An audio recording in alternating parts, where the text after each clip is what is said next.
these big topics that are affecting our society, well, worry no more, because I, Sharon Gige, every Thursday at 7:30 p.m. I'll be bringing you amazing guests, and they'll be able to give us solutions on how to handle these big and disturbing topics at Faraja TV Kenya and all our social media platforms.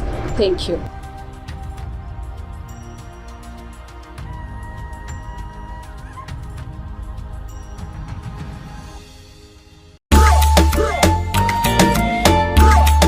Yo, welcome guys to the biggest and most exciting show in the 254, where we bring you exciting topics, great music, your favorite artists, and good times. Join us each and every Saturday from 11 a.m. to 1 p.m. at Faraja Mashup. It's your boy Big Man Kyuga. And your boy Big Willie, aka the Big Kahuna. Kwa majina ni John Mragori, ninaokuletea program ya uzima wa kiroho na nidhamu, na programu yetu ya kujia mnamo siku ya kila Jumapili saa 1:30 katika runinga yetu ya Faraja TV, chemichemi ya furaha. Karibu sana, karibu pamoja, tushirikiane katika uzima wa kiroho na nidhamu. Karibuni na mbarikiwe sana. God bless you. God see you through.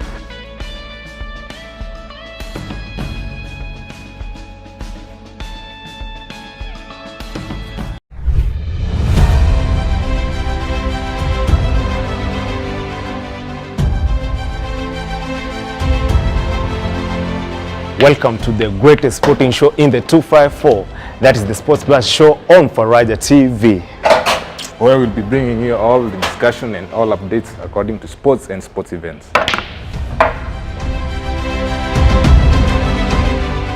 And of course, we look forward to engaging and interacting with you on our various platforms, which are on Faraja TV Kenya at Facebook, Faraja TV Media at YouTube, and our SMS line 0703 339959, and our various competitions and events of the sporting sphere. Remember to catch us live each and every Saturday afternoon from 4 to 5 p.m. whereby I'll be joined by 3 great co-hosts, your boy Big Man Kyuga, and of course, Mickey Omchambulis, and Lefty Jizitisa Mgongoni. One final lung-busting stride for Kipchoge. So don't miss out on Sport Buzz.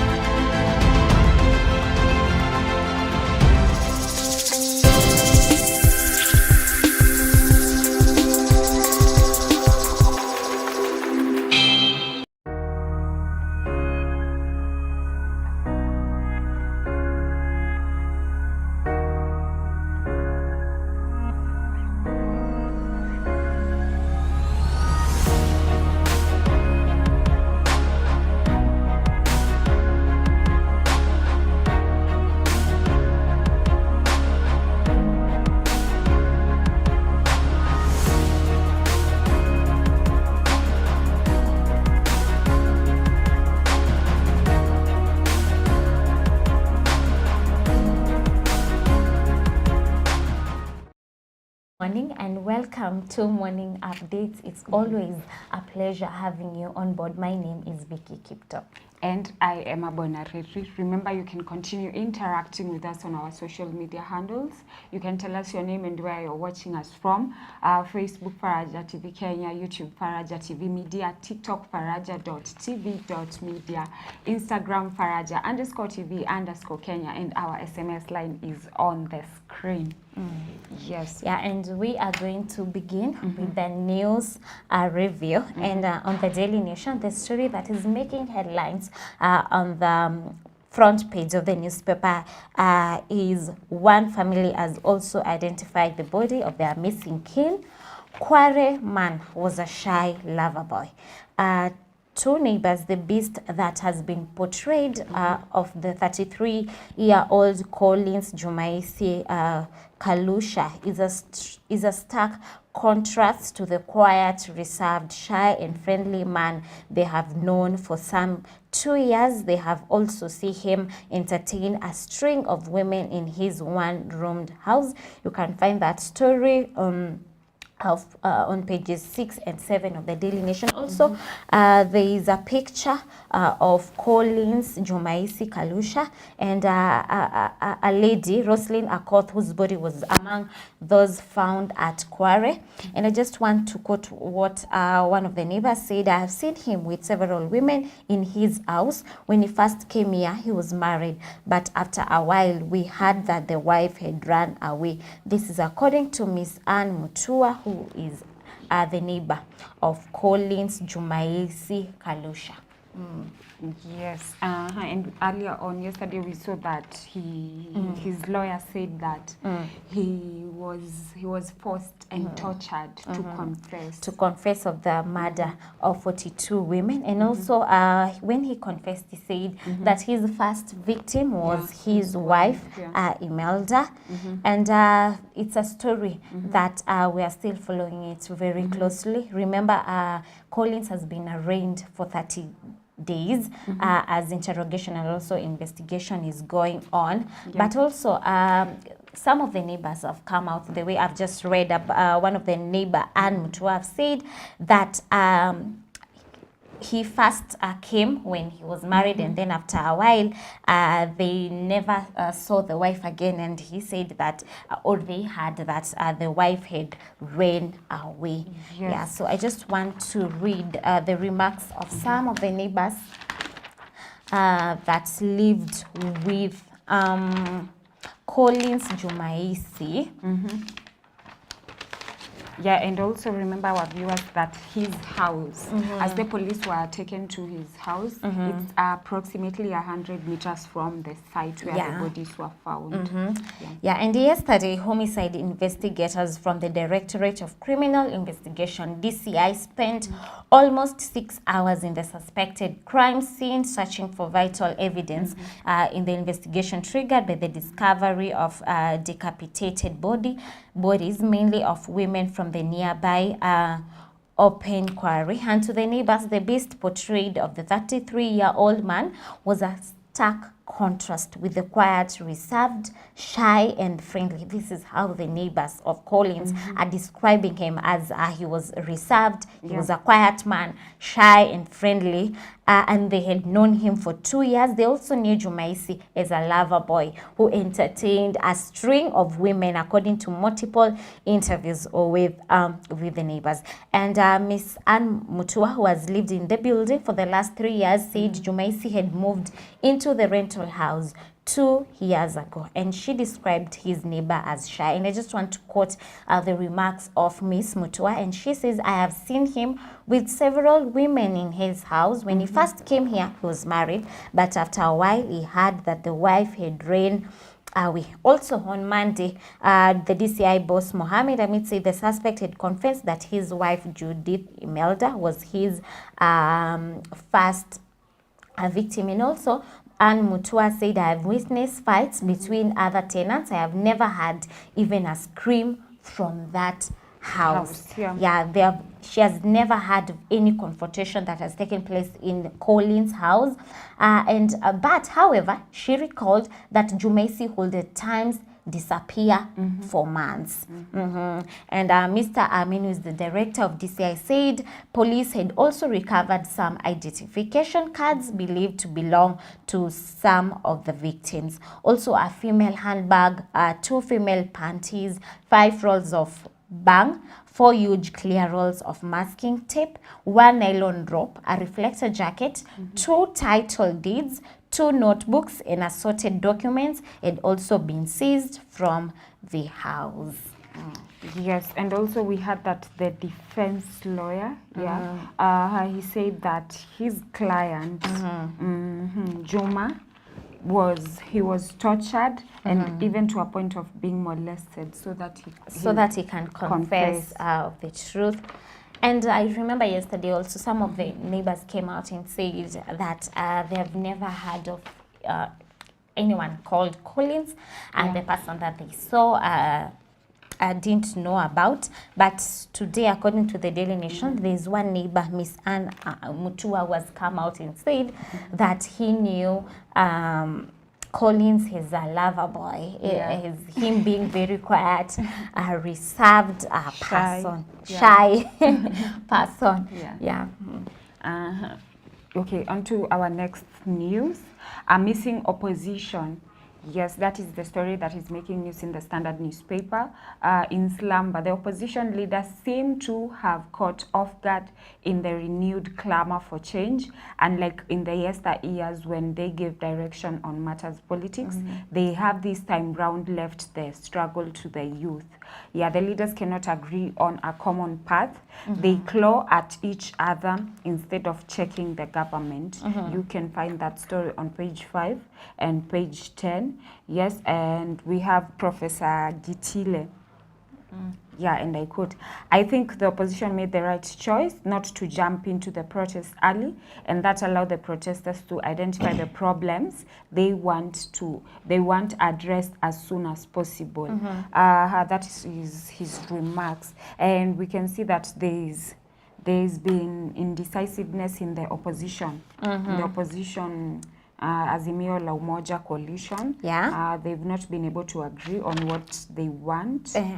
Because we can see that some regarding of the leaders, the dialogue that President William Ruto and former Prime Minister, whose Azimio la Umoja co-principal Raila Odinga came out and said that the way to go is dialogue, and even the president promised that we are going to have a multi-sectoral dialogue. Also remember, our viewers, that the dialogue was to begin on Monday, but the dialogue has not yet begun. Also, the dialogue was to include 150 participants, 50 being the youth, but up to now we don't know the fate of the dialogue. We don't know whether the dialogue is going, we don't know even the venue of the dialogue. We are still waiting. Remember, the Azimio had series of meetings starting from Sunday. Also on Monday they had a meeting, yesterday they had a meeting, and it looks like they have not come into conclusion because somehow Azimio la Umoja have been divided. There are those leaders that are for the dialogue, and there are those leaders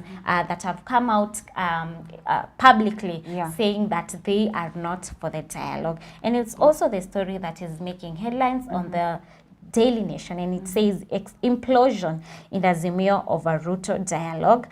You can find that story on page 10 and 11. Azimio chief Raila Odinga's ODM party yesterday gave the clearest indication yet that it is ready to go it alone in a political deal with President William Ruto and his Kenya Kwanza side after Wiper leader Kalonzo Musyoka was rejected from Mr. Odinga's city offices as he read resolutions of a parliamentary group meeting. And Emma will just take you through the story from the Standard.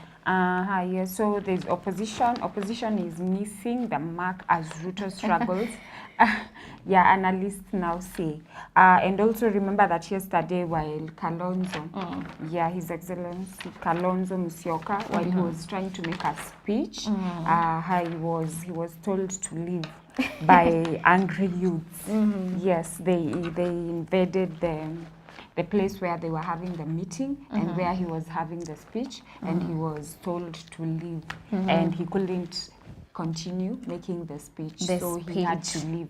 Even the meeting was called to an end. The angry youth disrupted the meeting that he was addressing journalists, so they disrupted the meeting, and that is why the meeting did not go on as planned.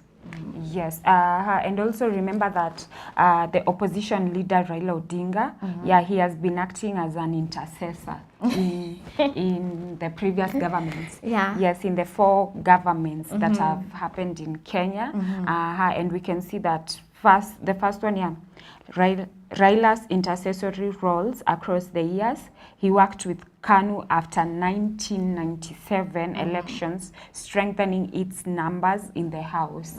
Also saved Moi from a no-confidence vote by rallying NDP MPs to vote with KANU during the Orengo motion.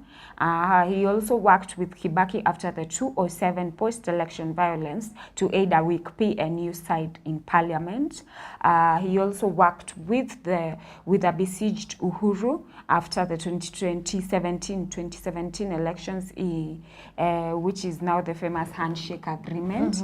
And also we can see that Raila has been hobnobbing with the Ruto administration. Gen Zs have dismissed Raila's latest move, terming it to be selfish. Yeah, and I think the reason why Raila has been consulted by the previous government that Emma you've just read is because Raila Odinga has been known to command a very large crowd. And most of the time when we have, or the government is having an arrest like the one that we're having right now, they would seek Raila Odinga's help so that he can calm the situation that we are in. But this time, things are different.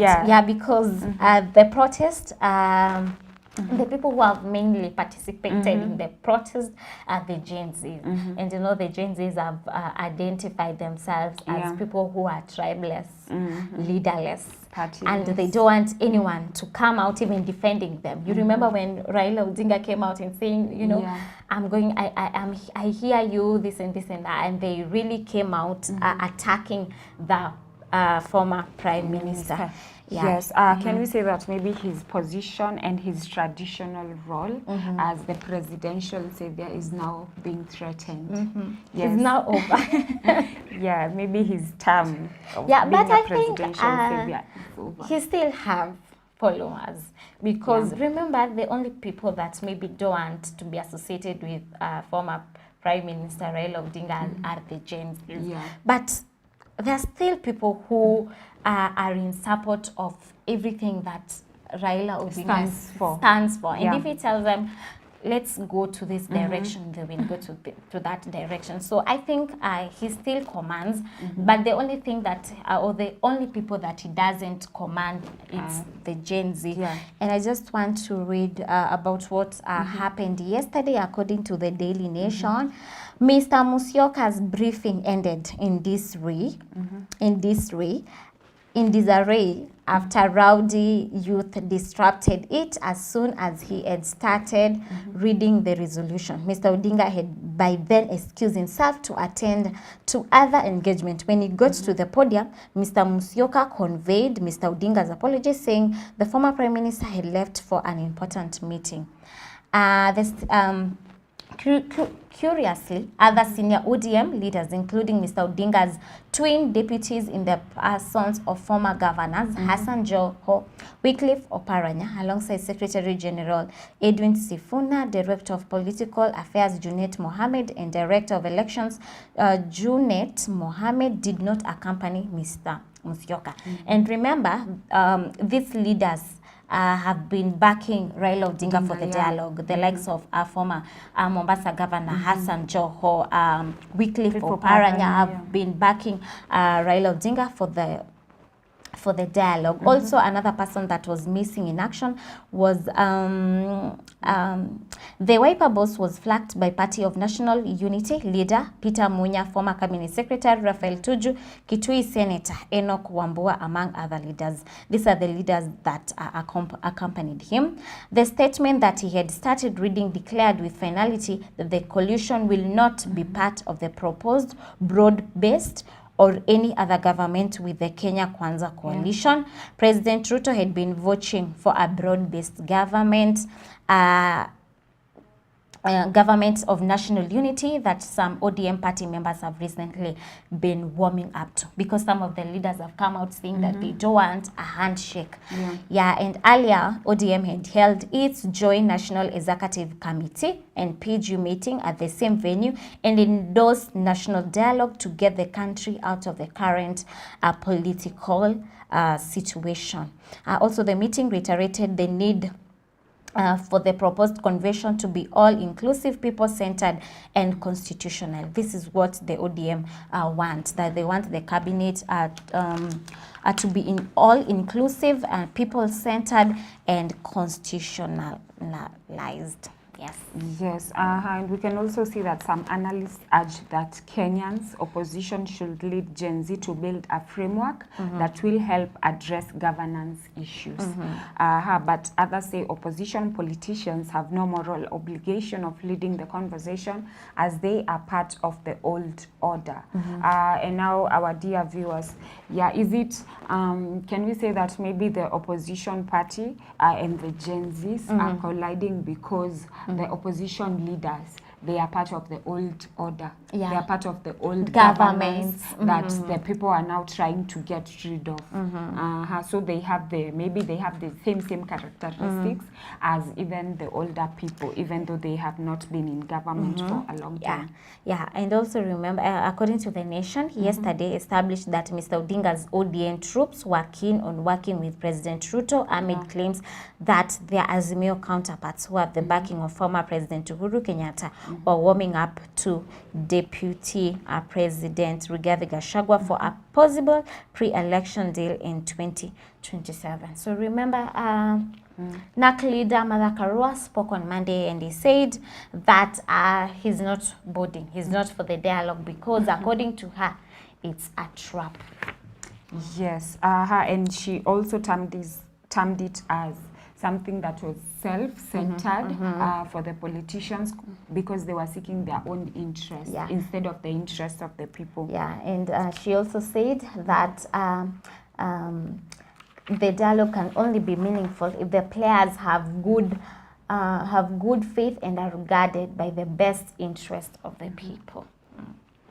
Yes, so we are still waiting to see what will happen if the opposition party, if the Azimio la Umoja they will agree. In the coming days, it's a story that you are following very closely because even the multi-sectoral dialogue have not yet begun. So we are still waiting if they are going to agree and speak with one voice. Also, another story that is making headlines on the Daily Nation is about Macharia Gaitho, the veteran journalist, and it says, "Stop the madness, it's time for a reset." The recent wave of Gen Z protest has spotlighted the legitimate concerns and voices of our youth who are advocating for meaningful change and recognition. These protests, however, have also been marred by alarming incidents of violence against Kenyans, including journalists. The case of Catherine, that was shot during the Nakuru demonstration.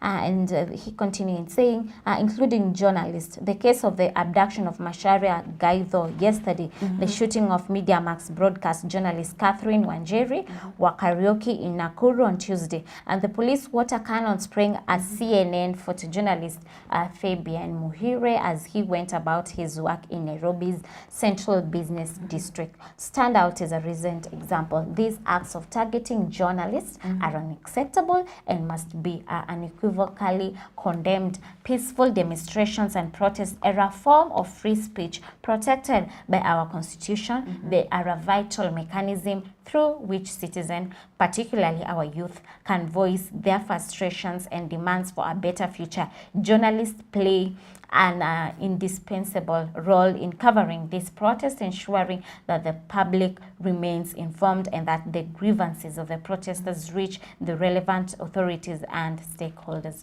You can find that story on page 13 of the Daily Nation. Yes, we can also see the same story is making news on page 3 of the Standard newspaper. Yeah, we won't be cowed, we'll get louder.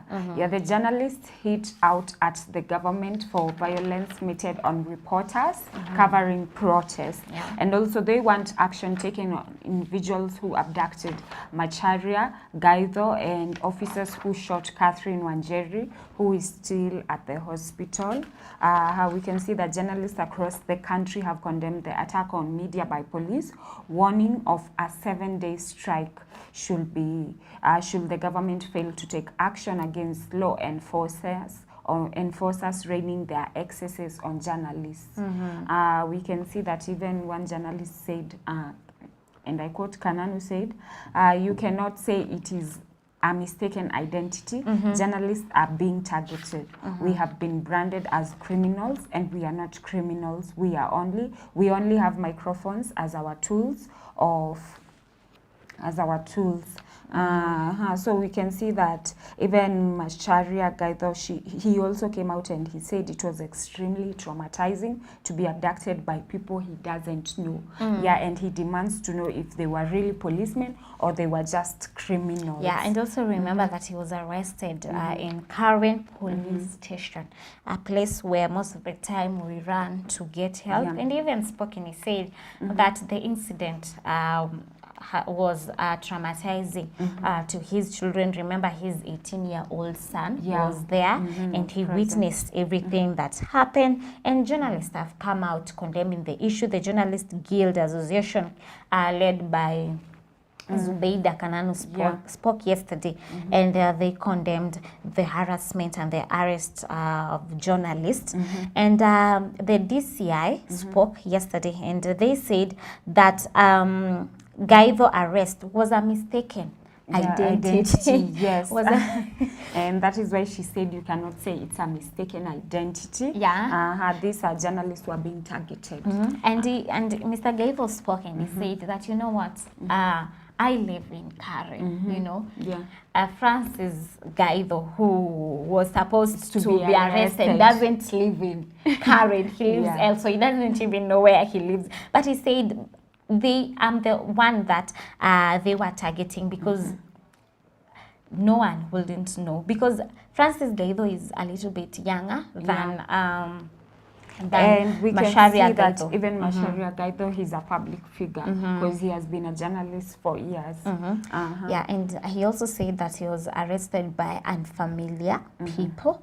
And yesterday he recorded a statement at the Karen Police Station on his abductions. And also Kenyans have come out condemning abductions of the veteran journalist. And the National Police released a statement yesterday, and they said that they regretted all incidents that happened yesterday. Yes, and also still on the media, we can see that journalists were kicked out of Parliament's media centre. So an order was made by the Speaker Moses Wetangula during a meeting attended by representatives of the Kenyan Parliamentary Journalist Association, Media Council of Kenya, and the Kenya Union of Journalists, and the Kenya Editors Guild yesterday. Yeah, the Speaker said that the Media Center had been temporarily converted into a storage facility for furniture and other equipment damaged during the Occupy Parliament protest last month. Yes, so the Parliamentary Center, Parliamentary Service Commission has banned journalists from accessing Parliament following the events of June 25th that saw the House breached. Yeah, journalists are no longer allowed to access the media center at Parliament Square, where they have been working from for years and have now been relegated to the Red Cross building, which is far-flung from Parliament buildings. So that is what the Speaker said. Yeah. And yesterday, there was a protest or a demonstration that took place here in Nakuru County, and journalists came out in large numbers protesting and condemning the shooting of one of their colleague, Kameme TV journalist, Catherine, that was shot on Tuesday during the demonstration here in Nakuru town. And they marched to the Nakuru Central Police demanding their voices to be heard. And they say that the protest or the demonstration is going to continue if no changes are being made, and if also the the police who shot the journalist is not taken into accountable. And I just want to read what the youth are saying. And according to the Daily Nation, the headline reads, "Stop the attacks on our journalists and address issues raised by youth. We call upon the government to take immediate action to ensure the safety of journalists. This includes conducting thorough investigation into the recent attacks and holding those responsible to account. It is imperative to create an environment where journalists can perform their duties without fear of violence or intimidation. The protection of journalists is not just about safeguarding individuals, it is about upholding the principles of democracy and free speech." Yeah. Yes. And we can see that it's actually constitutionally correct for the journalists to be on the ground during protest. And we can also see that this journalist who was shot, Catherine Wanjeri, she was in full uniform. Yeah. That indicated that she is the press. Yeah, she's working for as a press person, but she was still shot. And so even we can say that maybe this is just police recklessness and also the military's recklessness. Yeah, and remember also some of the witnesses who were there or who witnessed all situations said that the journalist was targeted because she had worn the press attire. You will easily know that she's a journalist.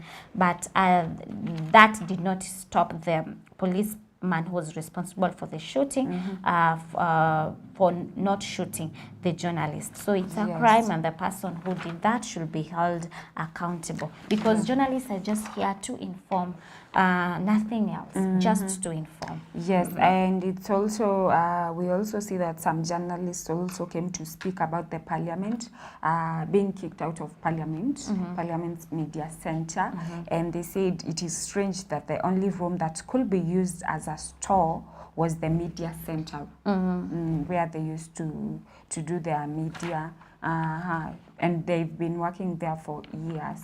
Yeah, so it's like the media are being targeted, or the journalists. Yeah. You can find that story on page 3 of the Standard newspaper. Yeah. Yes, you can also see that Mudavadi Ruto's new one-man cabinet is on page 9 of the Standard newspaper. It's also the story that is making headlines on the front page of the Daily Nation, and it reads, "Why Ruto has put Mudavadi in charge of all the ministries when he fired his ECSs on July 11th. President Ruto said that some of the functions they performed would be executed by the principal secretaries. It has, however, emerged that certain functions can only be executed by a CS. You can find that story on page 8 of the Daily Nation. Yes, so we can see that Mudavadi is the new one-man cabinet. And we remember that his seat as the prime cabinet secretary is not in the constitution. Yes, so can we say that now, on top of being unconstitutionally being a leader, now he's now holding the cabinet. He's the one-man cabinet. As he waits for the president to appoint the new cabinet secretary. Yes. And remember that Musalia Mudavadi will be in charge of the 21 ministries that were in charge by the former cabinet secretaries. Yes. Yes, and also I just want to read, according to Article 152 of the Constitution, established the cabinet. It goes on to state the composition: President, Deputy President, Attorney General, and not fewer than 14 and not more than 22 CS. The cabinet is the highest government decision-making organ, meaning that in the absence of the CS, the PS cannot sit to make such decisions. At the same time, the president, his deputy, and the PS, the principal secretaries, do not constitute the cabinet. It is the reason why it transitions, such as after elections, the CS in the previous regime continue working until new ones are appointed. So I think a country cannot just have no CS, and that is why the Musalia Mudavadi is the man in charge of the ministries. Yes, we can see that President Ruto says the move was necessary to embed operational enhancements. The head of state dismissed the cabinet on, remember it was on July 11th. Yes, so the Prime Cabinet Secretary Musalia Mudavadi will now be the busiest man in government following President William Ruto's decision to allocate him all the roles of all the CSs that he dismissed last week. So can we say that maybe even after dismissing the CSs, they could have been allowed to still continue until the new appointment was made? Or what do you think? Do you think that giving one person, one man, all the cabinets to take care of it, will he be able to do it? So we're just waiting because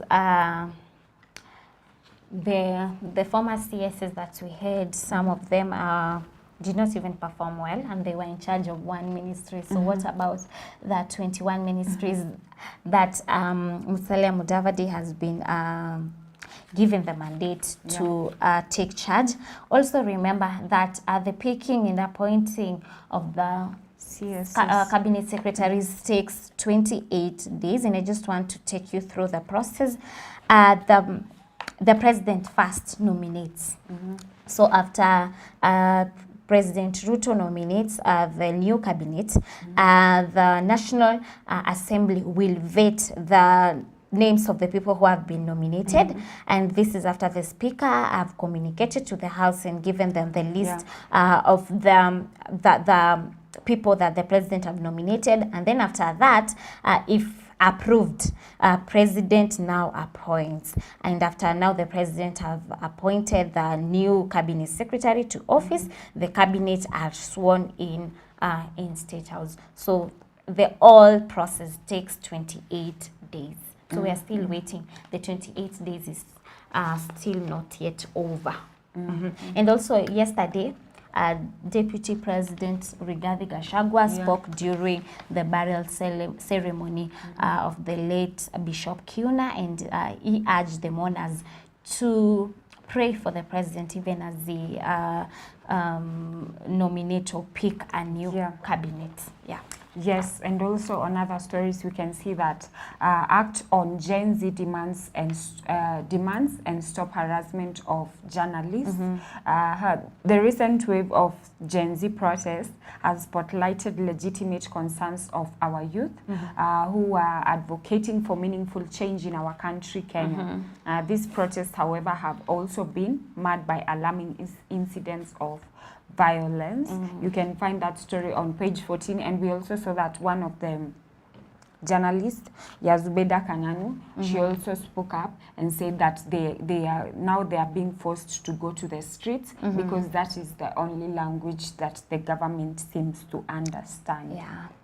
And another story making headlines on the front page of the Daily Nation is about education matters, austerity, teachers' welfare to take a hit, medical cover, hiring of GSS tutors on permanent terms, and implementation of a collective bargaining agreement to be affected. You can find that story on the back page of the Daily Nation. Remember, 46,000 teachers were to be elevated to permanent and pensionable. So we're still waiting because remember, the president spoke and he said, because you have rejected the finance bill, there are austerity measures that are going to be embraced. So we're just waiting to see if really the 46,000 or maybe a number fewer than that are going to be elevated to permanent and pensionable.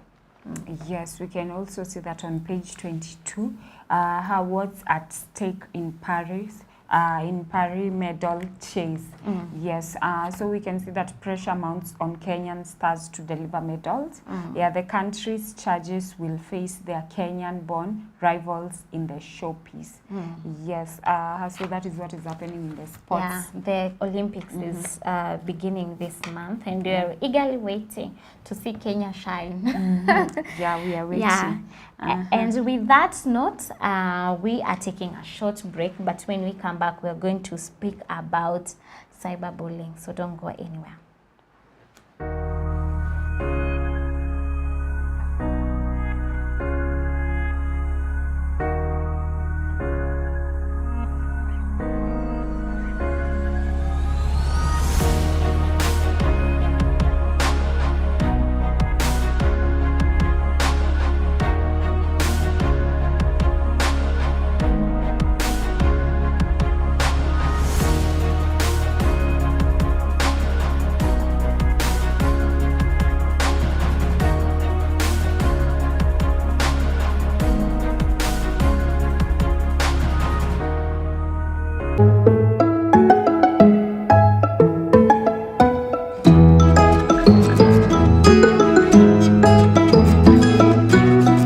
Faraja TV, chemichemi ya furaha. Well, what is lifestyle?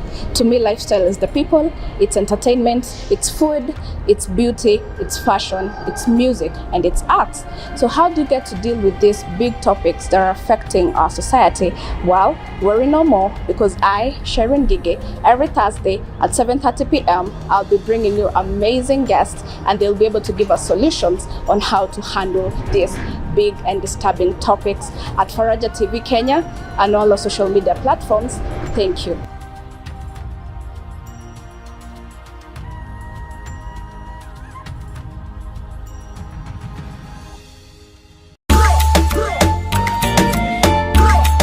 Yo, welcome guys to the biggest and most exciting show in the 254, where we bring you exciting topics, great music, your favorite artists, and good times. Join us each and every Saturday from 11 a.m. to 1 p.m. at Faraja Mashup. It's your boy Big Man Kyuga. And your boy Big Willie, aka the Big Kahuna.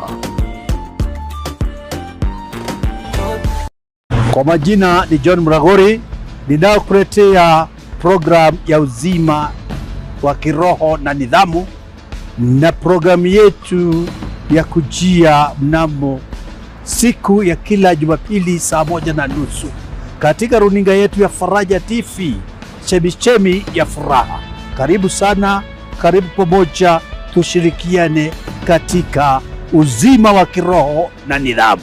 Karibuni na mbarikiwe sana. God bless you. God see you through.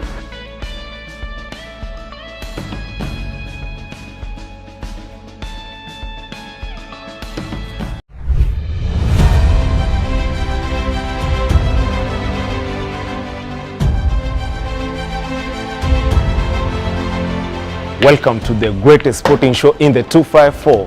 That is the Sports Blast show on Faraja TV, where we'll be bringing you all the discussion and all updates according to sports and sports events. And of course, we look forward to engaging and interacting with you on our various platforms, which are on Faraja TV Kenya at Facebook, Faraja TV Media at YouTube, and our SMS line 0703 339959, and our various competitions and events of the sporting sphere. Remember to catch us live each and every Saturday afternoon from 4 to 5 p.m, whereby I'll be joined by 3 great co-hosts, your boy Big Man Kyuga, and of course, Mickey Omchambuliv, and Lefty Jizitisa Mgongoni. One final lung-busting stride for Kipchoge. So don't miss out on Sport Buzz.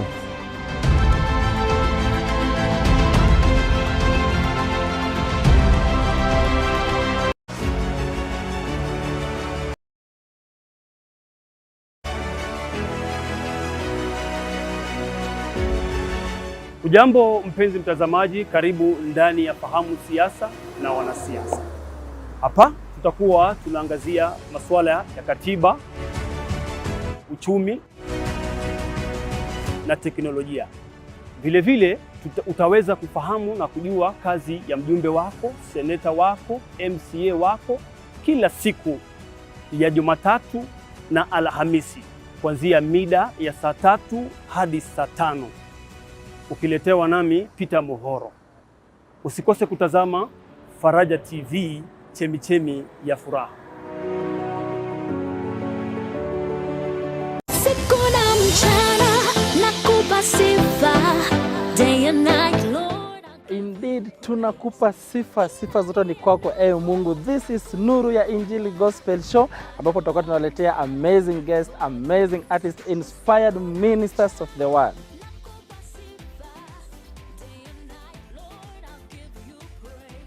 And we shall be having interesting conversations. It shall be hot, it shall be fire, it shall be rejuvenating right here at Nuru ya Injili.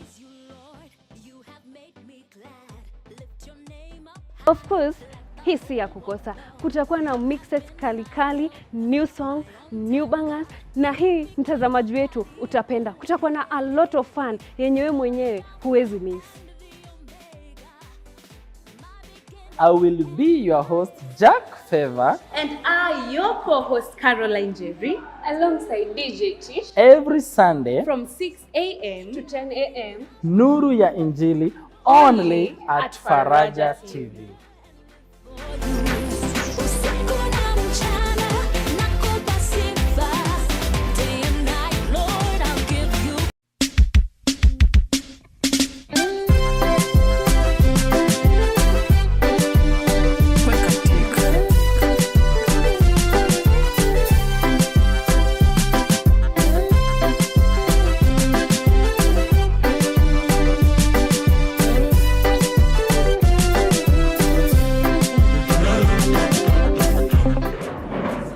What's happening?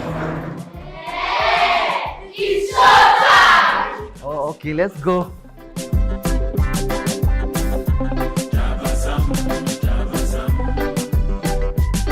This is Gospel Link Up. kuanzia saa 4 mpaka saa 7 kila Jumapili at Faraja TV with me, The Ramses, alongside DJ XDs. Alright, hii ni kosa kukosa wewe.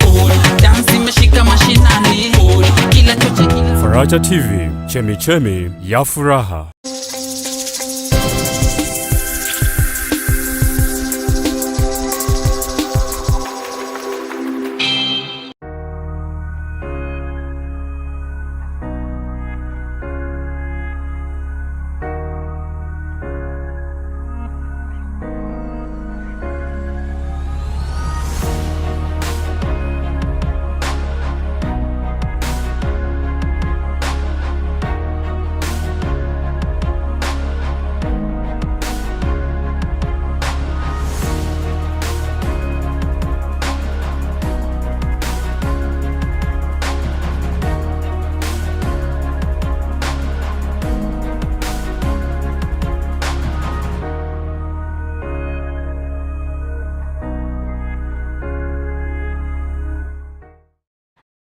Hello, our dear viewers. Remember, you are watching Morning Updates. Yeah, we are back with another segment, and we are talking about cyberbullying.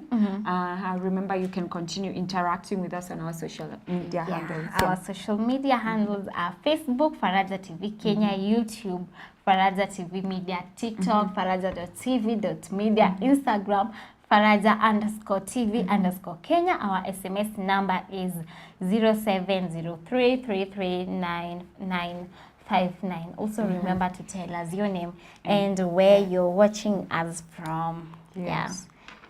So cyberbullying. Yeah, what is cyberbullying? How does cyberbullying occur? And how can we stop cyberbullying? Yes, and who are the most affected people by cyberbullying? Yes. Yeah, and also we are going to see if there is an act in Kenya, according to the constitution, that people that have engaged in cyberbullying, the way they are going to be punished and all that. Yeah. So in our Did You Know segment, today we just want to know what is cyberbullying. And the act, according to Kenya's act, it defines cyberbullying as the use of electronic communication to intimidate, harass or threaten another person. So cyberbullying, according to the act of Kenya, it defines cyberbullying as the use of electronic communication. Electronic communication are gadgets, for example, TV, radio, computer, phones and now when we have social media to intimidate, harass or threaten another person. Yes, and also I want to read this according to UNICEF. Cyberbullying is bullying with the use of digital technologies.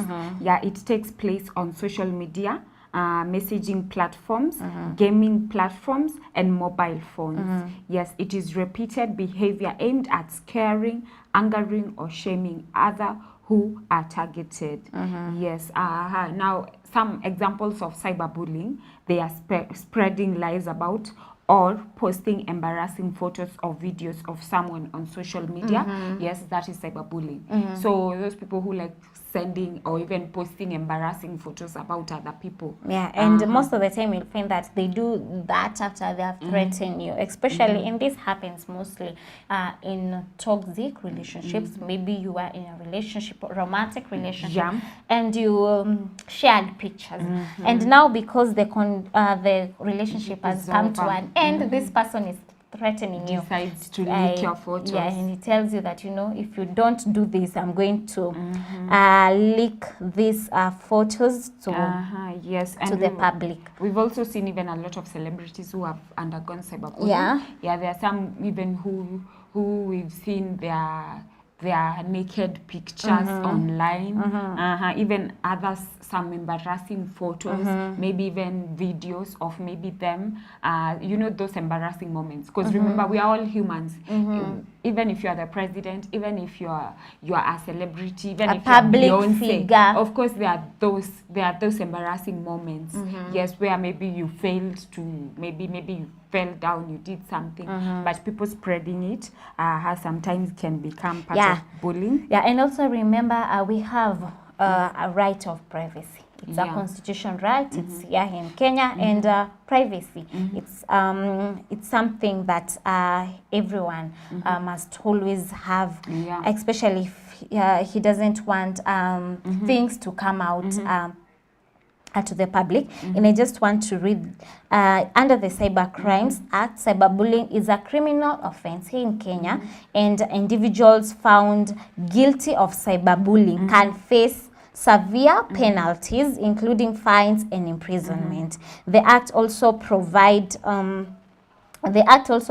provisions for the protection of victims of cyberbullying and empowers law enforcement agencies to take action against perpetrators. So there is a law in Kenya, and anyone who is found guilty of cyberbullying will face the rule of the law, and there's penalties to about, I think, 5 million Kenya shillings, and also imprisonment. You can be imprisoned for about 10 years.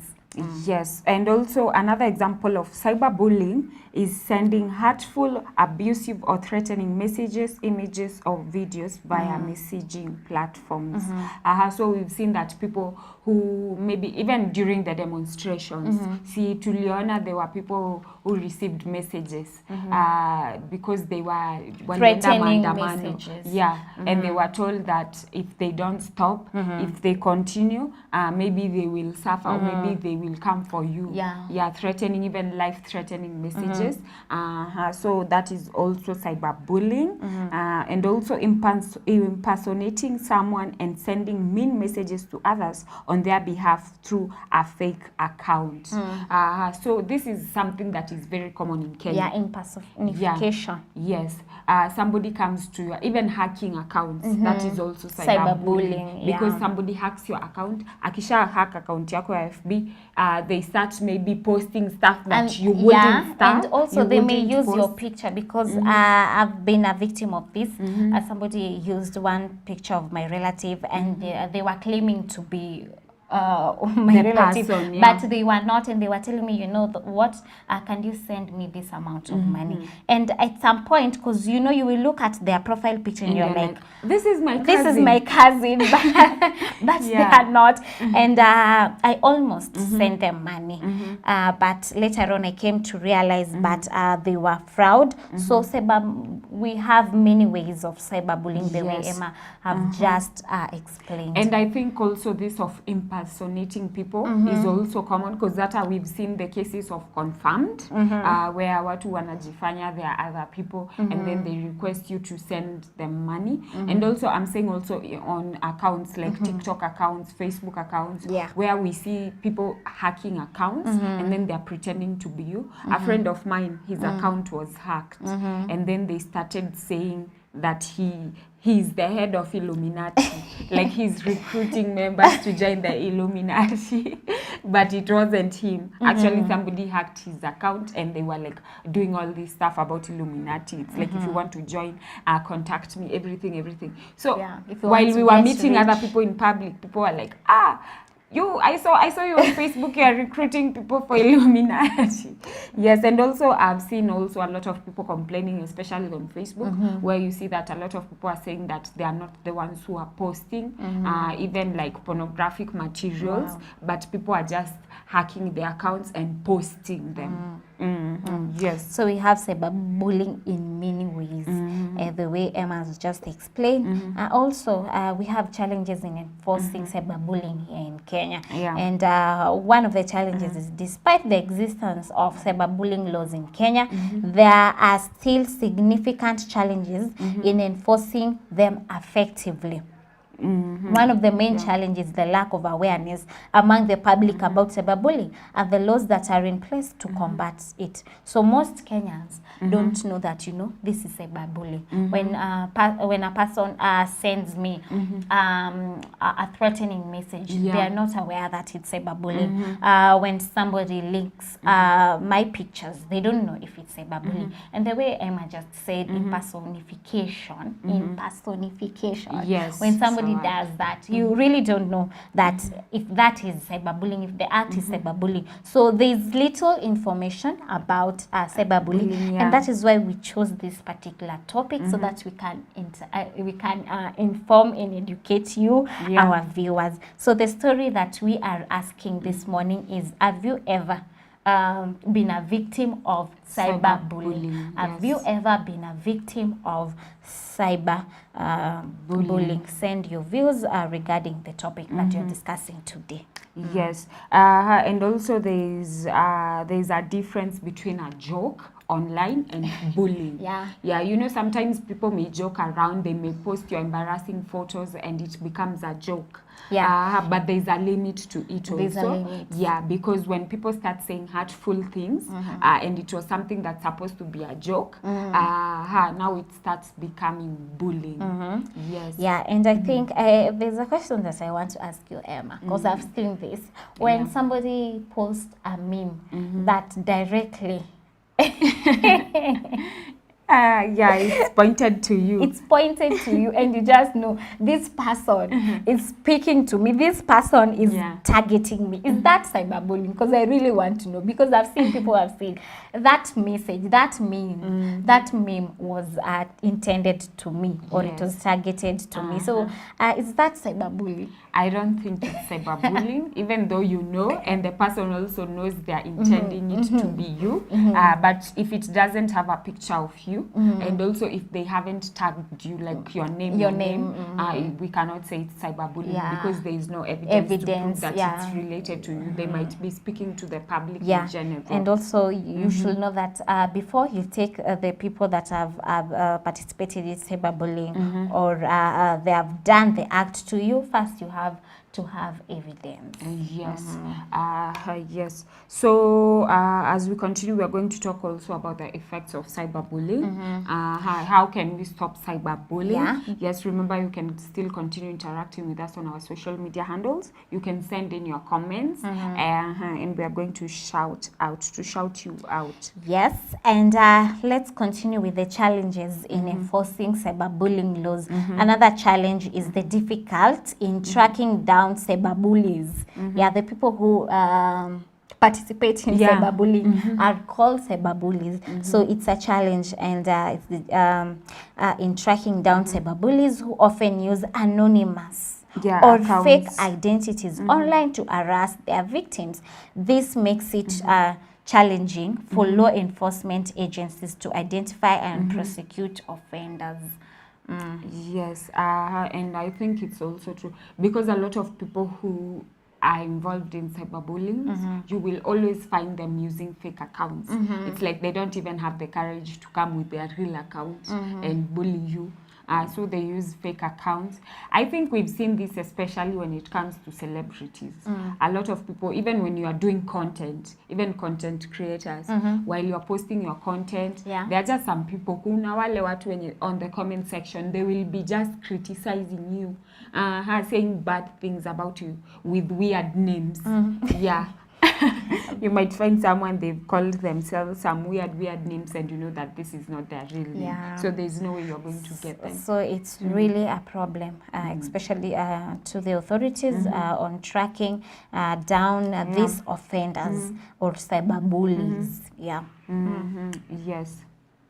So our dear viewers, as we said, remember, I think you're going to read the comments. Yeah, and remember you can interact with us, our social media handles, Facebook, Faraja TV Kenya, YouTube, Faraja TV Media, TikTok, faraja.tv.media, Instagram, Faraja_TV_Kenya. Also, you can send us an SMS. Our SMS number is 0703339959. Also remember to tell us your name and where you're watching us from. And remember, we have a question this morning, and our question is, have you ever been a victim of cyberbullying? Have you ever been a victim? You can send us your experiences regarding the topic. And I just want to read one of the comments. Hi Emma and Vicky, I'm watching from Bahati, Nakuru. Hi to and also remember to include your name next so that time. you can shout out. Yes. So I can see, we know that even the social media platforms, like different apps, as we've seen in the years, they now, while you update your app, you find something new, a new feature, something new has come up. And I think also with the developments of these new apps, hakuna vile you can just protect your personal content. Even you can also limit whatever you are posting, or even limit the number of people who can view. I think that is also somehow a way you can protect yourself from cyberbullying. And also another way, we want to know what causes people to be cyberbullying. Because I believe that people are not born as cyberbullies. There are things or events that have contributed for them to be cyberbullies. And I think one of them is lack of employment, because they say an idle mind is the devil's workshop. Thank you, well said, Emma. So most of the time when you don't have things to do, you start thinking of things that are not inappropriate. And I think cyberbullying is one of them. Because if you're busy and if you're really focused in whatever you're doing, no matter how little it is, you will have less time in thinking about such things as cyberbullying. So there are things that contribute to people becoming cyberbullying. Another thing you may realize, Emma, is that most people who are cyberbullies are actually psychopaths. They are not really mentally stable upstairs. It's true. And you know what they always say about bullies? It's like anyone who bullies you, it's because they are just insecure and they are now getting the insecurities out on you. Or maybe also it's because they were bullied at some point. That is why it's like they are revenging. So are there some ways where you can protect yourself from cyberbullying? Remember that we said there's a law. There's a law that protects everyone from cyberbullying. And also I think there's, like I said earlier, there are some settings. There's a way you can maybe put your private to be account, to be your account to be a private account, where maybe you if you know you'll be affected by a lot of people and different comments and different views from people, you just put a limited number of people who can view your content.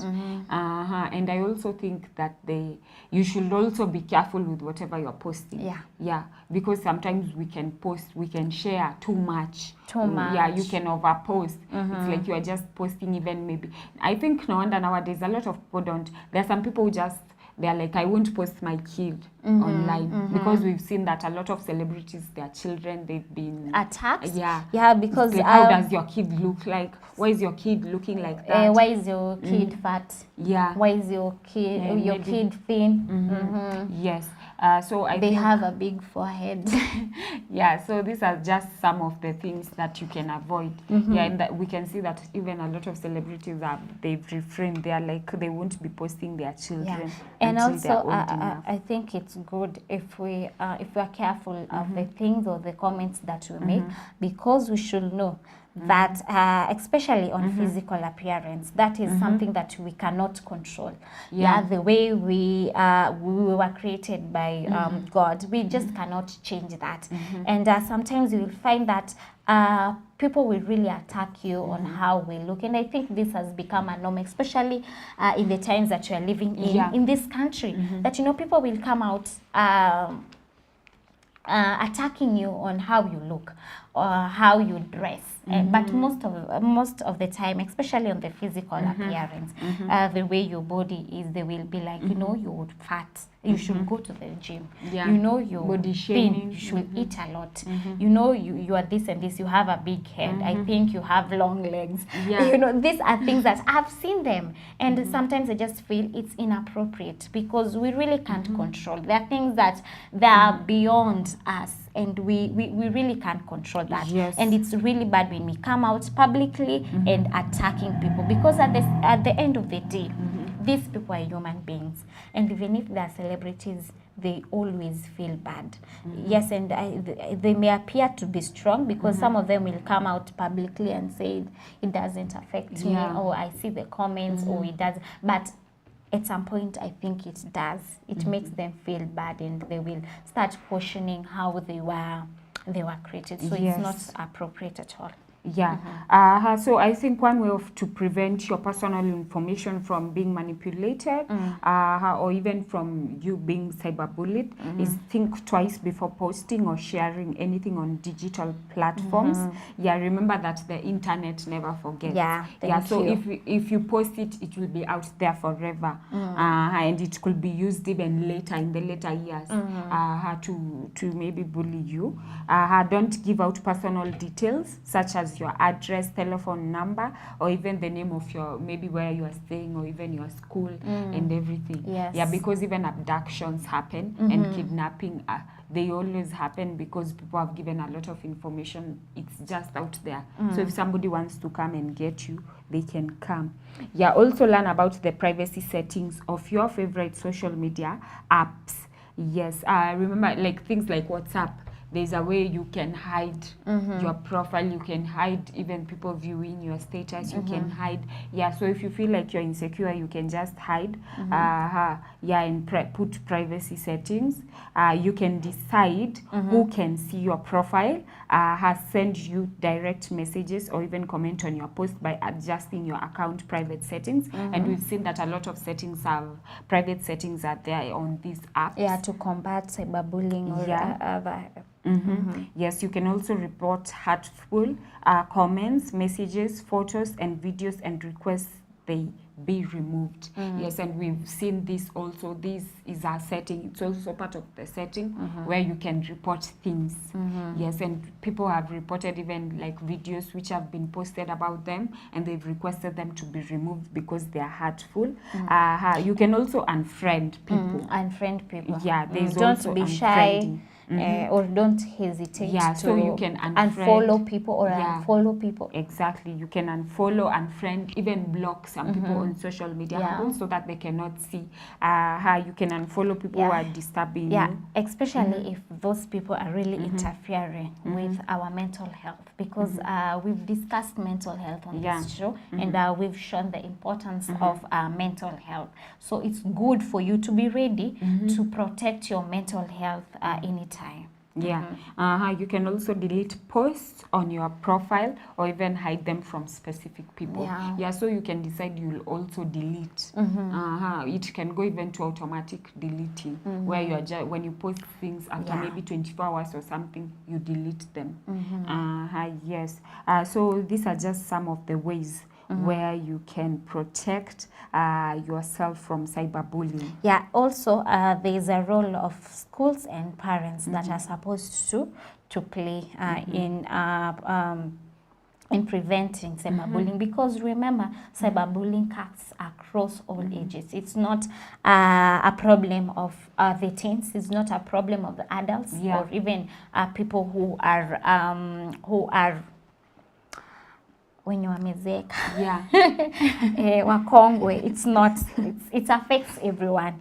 Yes, and schools and parents are supposed to play a crucial role in preventing or addressing cyberbullying. And education, they do this by education and awareness program can help to teach children and teenagers about the dangers of cyberbullying and how to stay safe online. As we started this conversation earlier, we spoke about the public having little information about cyberbullying, and most of the time people are victims of cyberbullying, but they are not even aware that they are going through or they've been attacked online. So it's good if we if the children, importantly, are educated, and if parents and also schools create awareness about cyberbullying. Yeah. Yes. Another way, parents can also play a role by monitoring their children's online activities. So you should not just give your children phones for them to operate if you're not near, and also and provide support and guidance if they become victims of cyberbullying. By working together, schools, parents, and communities can help to create a safer online environment for everyone. Yes, and also remember, you can speak up if you are at school, because a lot of schools are against cyberbullying. So if maybe you are experiencing even physical bullying, you can speak up. You can go to the principal or something, and report. Yes. Okay, so our dear viewers, we are taking a short break, but we'll be back with more.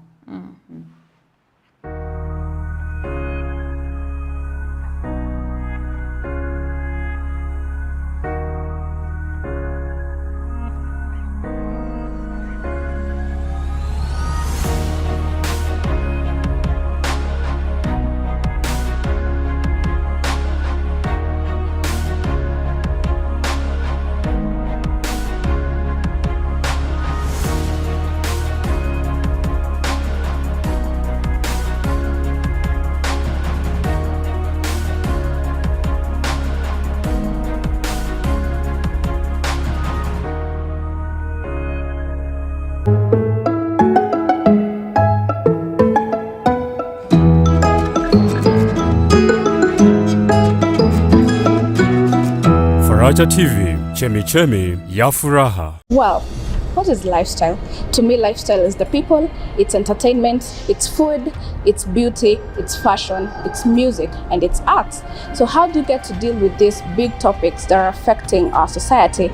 Well, worry no more, because I, Sharon Gige, every Thursday at 7:30 p.m, I'll be bringing you amazing guests, and they'll be able to give us solutions on how to handle these big and disturbing topics at Faraja TV Kenya and all our social media platforms. Thank you.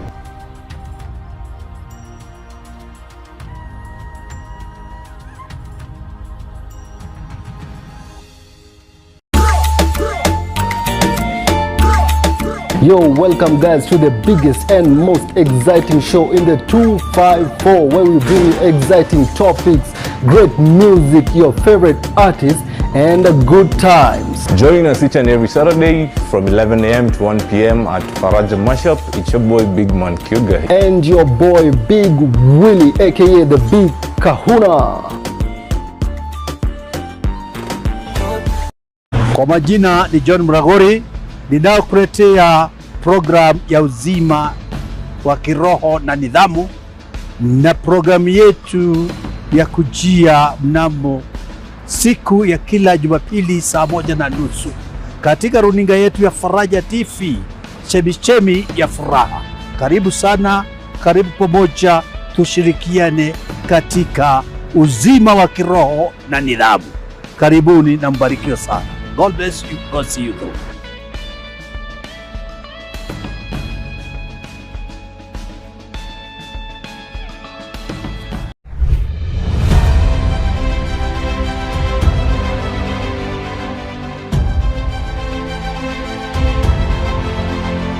Welcome to the greatest sporting show in the 254. That is the Sports Plus show on Faraja TV, where we'll be bringing you all the discussion and all updates according to sports and sports events. And of course, we look forward to engaging and interacting with you on our various platforms, which are on Faraja TV Kenya at Facebook, Faraja TV Media at YouTube, and our SMS line 0703 339959, and our various competitions and events of the sporting sphere. Remember to catch us live each and every Saturday afternoon from 4 to 5 p.m. whereby I'll be joined by 3 great co-hosts, your boy Big Man Kyuga, and of course, Mickey Omchambulis, and Lefty Jizitisa Mgongoni. One final lung-busting stride for Kipchoge. So don't miss out on Sport Buzz.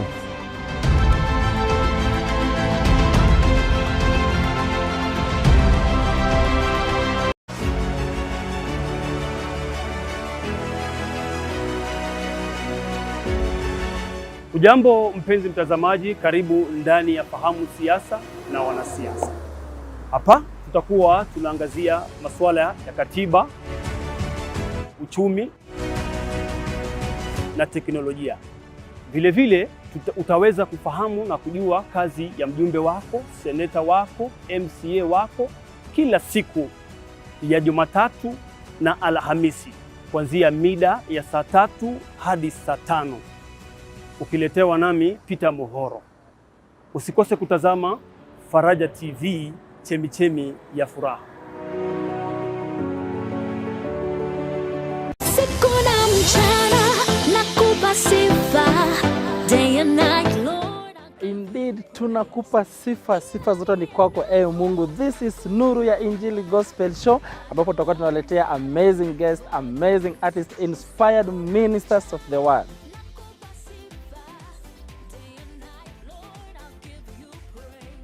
And we shall be having interesting conversations. It shall be hot, it shall be fire, it shall be rejuvenating right here at Nuru ya Injili.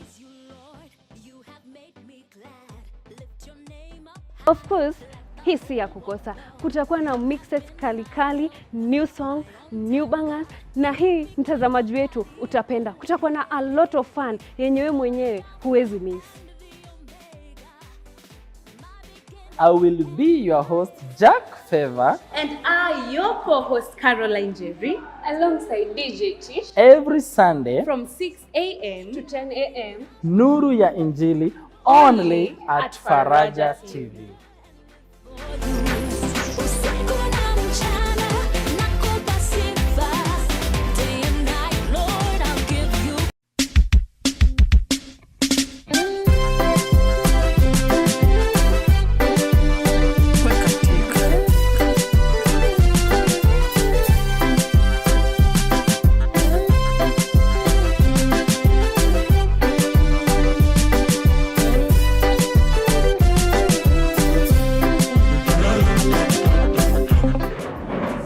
What's happening?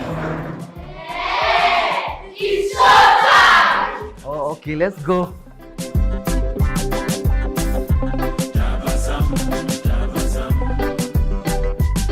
This is Gospel Link Up. kuanzia saa 4 mpaka saa 7 kila Jumapili at Faraja TV with me, the Ramses, alongside DJ XDs. Alright, hii ni kosa kukosa wewe.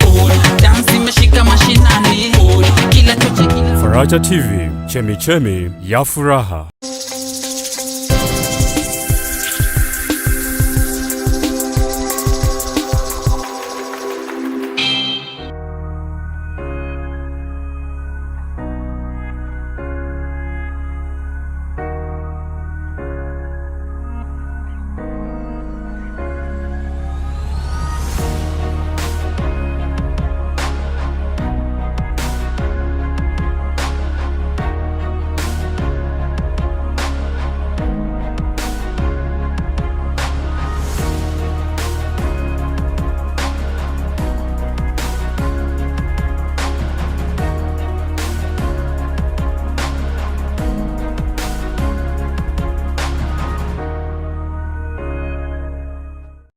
Dear viewers, remember you're watching Morning Updates, and today being Thursday, we are talking about cyberbullying. Yes, and we are heading towards the effects of cyberbullying. Remember, you can continue interacting with us On our social media handles, Facebook, Faraja TV Kenya, YouTube, Faraja TV Media, TikTok, faraja.tv.media, Instagram, Faraja_TV_Kenya. Our SMS number is 0703339959. Also remember to tell us your name and where you're watching us from. And I just want to read one of the comments in Facebook. Gabriel Kimotho, he says, hello guys, hello to Gabriel watching from Baruch.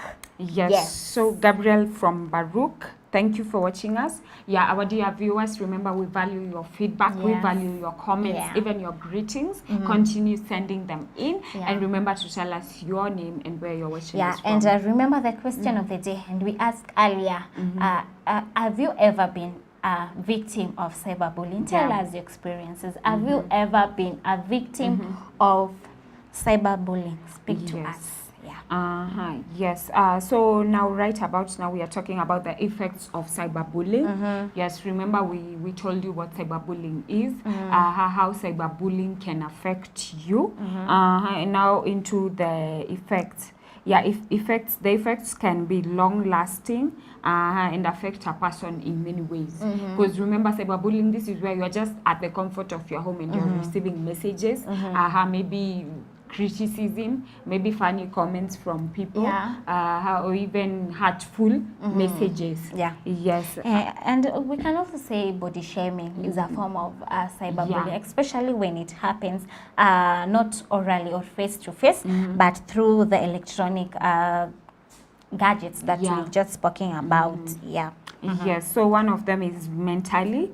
It affects you mentally because you will start feeling upset, stressed about maybe the issue that people are talking about. And also you might even be afraid to post again. Yes.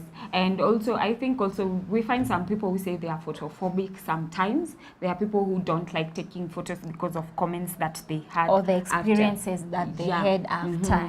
After their photos were taken and they posted. Yes, so I think cyberbullying has an effect on you mentally. Yes, and also for your mental health and care, it's better maybe you report if you're experiencing any cyberbullying. Because remember, there's a way you can report or maybe limit posting. And also remember, cyberbullying is an offense, a criminal offense here in the country. And once you're found guilty, you may face penalties, severe penalty, or including fines and imprisonment to about 10 years in prison, and also I think 5 million Kenya shillings penalty. Yes. Another way that cyberbullying can affect you is emotionally. Yes, feeling ashamed or losing interest in the things you love because of being cyberbullied. Because we've seen a lot of content creators, even there are a lot of people maybe who started doing something online and then they had to stop and call it quits because they were bullied. Or maybe because of the shame that they experienced. Yes. And because of that, they decide to quit whatever they're doing. So it's really bad. Yes, and also remember it affects your confidence. You won't be confident like maybe the last time you were because you were bullied. Yes, and also physically it affects you because you can become tired, loss of sleep, experiencing symptoms like stomach aches and headaches. And also there are things like depression. You might go into depression, anxiety.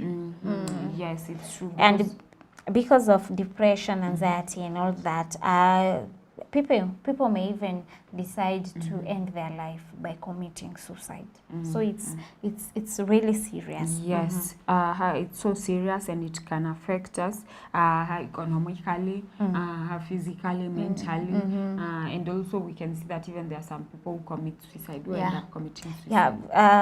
Economically, Emma just spoke about because many online creators, content creators get their living, their daily bread from online or the online activities that they participate in. But because they have undergone cyberbullying, some of them may just decide to quit, and that may affect them economically and financially. Yes, and also remember that there are some people who experience cyberbullying and maybe they are in school and they were cyberbullied, because of school and maybe from people who are in school. So they might decide to stop going to school also. Yeah. So this is something that affects everything. And if it's affecting one part of your life, it's definitely affecting every area of your life. Yes, because if you're not okay physically, you won't be okay mentally, you won't be okay emotionally. And you will not be productive or the way you were before cyberbullying. So it's really a serious thing, and you should even go online and look for information that surrounds cyberbullying, because it's really important for your mental health to know everything about cyberbullying and even how to report such cases, because I also think that some of our police officers may not be aware, and most of the time when you go and report people who have cyberbullied you in the police station, they may take you as a joker. They will be like, why did you send those pictures? How did they find those pictures? Why were you putting yourself out there? You know, this is not a serious matter. They may not take it as serious because they don't know the repercussions that come with somebody being cyberbullied. So it's very important, and also I think it's important if our government take the initiative of educating our police officers so that they may know the effects and how big cyberbullying is in this country, and that especially teenagers, children, undergo cyberbullying each and every day. Yes, and also our dear viewers, remember, for cyberbullying to be stopped, it needs to be identified first. Yes, so if you notice that maybe you're going through cyberbullying or something, you can talk to someone, or maybe an adult, if maybe you're not an adult, or even you can just report that matter. Even we can see in the various apps you can report and even request for maybe videos to be removed or something. Yes, and also remember, we need to be thoughtful. We need to think about others. Yes, when we are sharing things, and also while we are commenting or even saying things, we need to think about others. Remember that this is something that can hurt someone. Maybe you're about to make a funny comment thinking it's just a joke, but this is something that maybe can really damage someone's reputation. It can damage someone's self-image, the person's self-image. It can damage their confidence, and maybe they will never be able to do that again. So we also need to be responsible while we are commenting and also posting stuff about other people. And also we want to look at the international perspective on cyberbullying laws, and Kenya is not alone in its efforts to combat cyberbullying. Many other countries around the world have enacted laws to address the growing problem. By studying these laws and learning from their experiences, Kenya can also improve its own cyberbullying laws and enforcement mechanism, because there are some countries, for example, the Western countries, the United States of America, that they are far much ahead in cyberbullying laws and cyberbullying matters. So it's good as Kenyans if we learn from such countries. Yes, our dear viewers, on that note, remember we are here to educate you, to inform you, and also we've informed you about cyberbullying. If you've ever struggled with cyberbullying, you can speak up, and also remember there are also other people who have gone through it and they've survived. Yes, you can even check social media. I think even some of the celebrities, they always give their stories about cyberbullying, so that you can maybe get encouragement, because if somebody went through it and they got through it and they overcame, you can do the same thing. And like we said earlier, you should be thoughtful. You should think about others before you say hurtful things about them. Because we should be cautious of the things that we see. This is somebody's daughter, this is somebody's mother, this is somebody's relative, this is somebody's friend. This is a human being. So we should think about others, because we always know that thing that says do unto others what you want them to do to you. Yes. Remember, you can catch us every Monday to Friday from 7:30 a.m. to 9 a.m. Thank you for joining us. Let's let this conversation continue. You can speak to us, tell us your experiences regarding cyberbullying. Our social media handles: FB Faraja TV Kenya, YouTube Faraja TV Media, TikTok faraja.tv.media, Instagram Faraja_TV_Kenya. Our SMS number is 0703339959. Tell us where you're watching us from and your name. Thank you for joining us. Have a good day.